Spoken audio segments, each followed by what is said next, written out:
Hello மக்களே, welcome to Chitra Satish YouTube channel. இப்போ நம்ம உருண்டை குழம்பு எப்படி செய்கிறதுன்னு பார்க்கலாமா?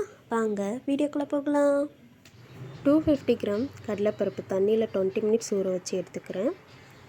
அது கூட 2 வரமிளகா,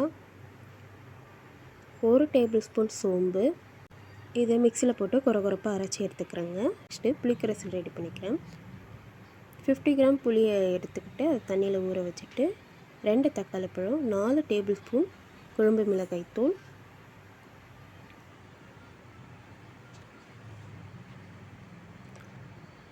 1/2 டேபிள் ஸ்பூன் மஞ்சள் தூள் சேர்த்துக்கிறேன்.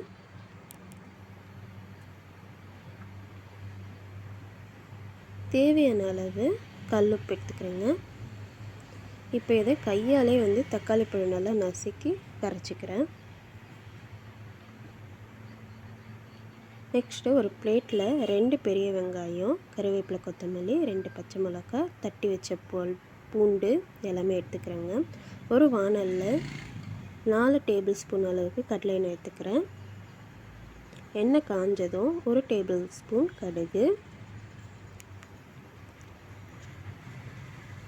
கடுகு பொரிஞ்சதும் 2 பச்சை மிளகாய்,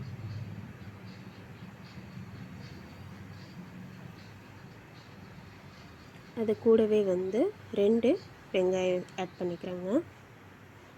உங்களுக்கு வேணும்னா நீங்கள் பெரிய வெங்காயத்துக்கு பதில் சின்ன வெங்காயம் கூட ஆட் பண்ணிக்கலாங்க. இன்னும் 2 டேஸ்ட் தருங்க. அது கூடவே 10 பல் தட்டி வச்ச பூண்டு சேர்த்துக்கிறேன். கருவேப்பிலை, கொத்தமல்லியும் சேர்த்துக்கிறேங்க. இப்போ இதை நல்லா கிளறி விடுவோம். நல்லா கிளறணுங்க. வெங்காய நிறம் மாறினதுக்கப்புறம் அது கூட தக்காளி எடுத்துக்கிறேங்க. நான் 2 தக்காளி எடுத்துக்கிறேன்.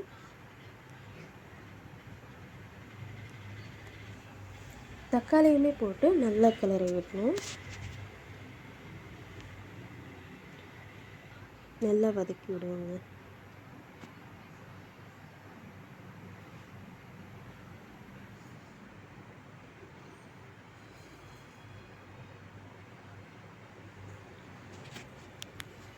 தக்காளி நல்லா வதங்கினா தான் அந்த ஜூஸி ஃப்ளேவர் நம்மளுக்கு கிடைக்கும். இப்போ தக்காளி வதங்கிடுச்சு. அது கூட வடகை 2 ஸ்பூன் நான் ஆட் பண்ணிக்கிறேங்க. நான் ஏன் வடகை ஃபஸ்ட்லேயே போடலன்னா, ஃபஸ்ட்லேயே எண்ணெயில் போட்டோன்னா தீஞ்சிடுங்க. அதனால் தக்காளி வெங்காயம்லாம் போட்டதுக்கப்புறம் நம்ம வடகை ஆட் பண்ணிக்கலாம். நல்லா டேஸ்ட்டாகவும் இருக்குங்க. இப்போ இது எல்லாத்தையும் நல்லா கிளறி விடுவோம். நம்ம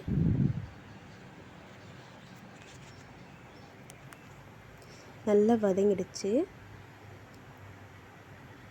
இந்த மாதிரி தான் கலர் வரணும்.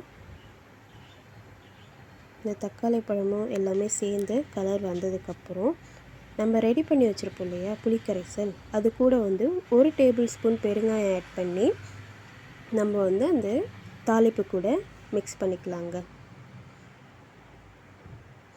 இப்போ இதை நல்லா கிளறி விடுவோம்.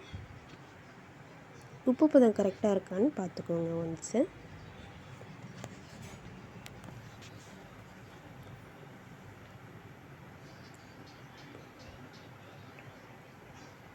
அவ்வளோதாங்க, சிம்பிள் டிஷ்ஷுங்க. இப்போ இது கூட நம்ம அரைச்சி வச்ச கடலைப்பருப்பு எடுத்துக்கலாம். அதுக்கு கூட மசாலா சேர்த்துக்கலாமா? 2 பெரிய வெங்காயம்,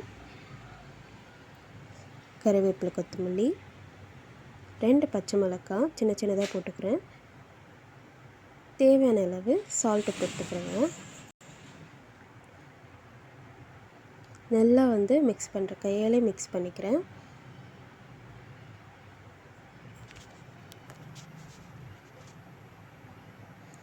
இப்போ இதை சின்ன சின்ன உருண்டையாக எடுத்து அந்த குழம்புல போடணுங்க. குழம்பு நல்லா கொதி வந்ததுக்கப்புறம் நம்ம குழம்புல போட்டுக்கலாம். இந்த மாதிரி கொதிக்கணுங்க. கொதி வந்ததுக்கப்புறம் சின்ன சின்ன உருண்டையாக எடுத்து குழம்புல போட்டுக்கலாம்.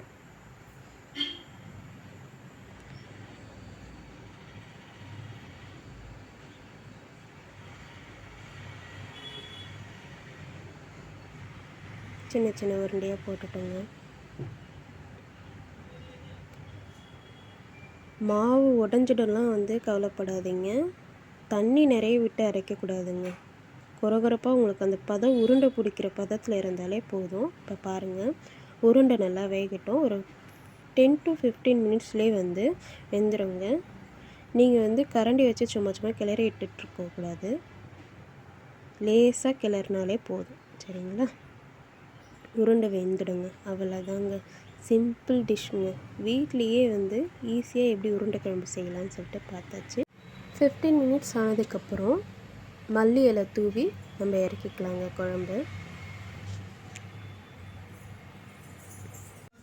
அவ்வளோதாங்க, சிம்பிளாக எப்படி வீட்டில் இருக்க இன்க்ரீடியன்ஸ் வச்சே வந்து உருண்டை குழம்பு ரெடி பண்ணுறதுன்ட்டு பார்த்தாச்சு. இதே போல் நிறைய வீடியோ வேணும்னா சித்ரா சதீஷ் யூடியூப் சேனலை சப்ஸ்கிரைப் பண்ணுங்கள், லைக் பண்ணுங்கள். தேங்க்யூ.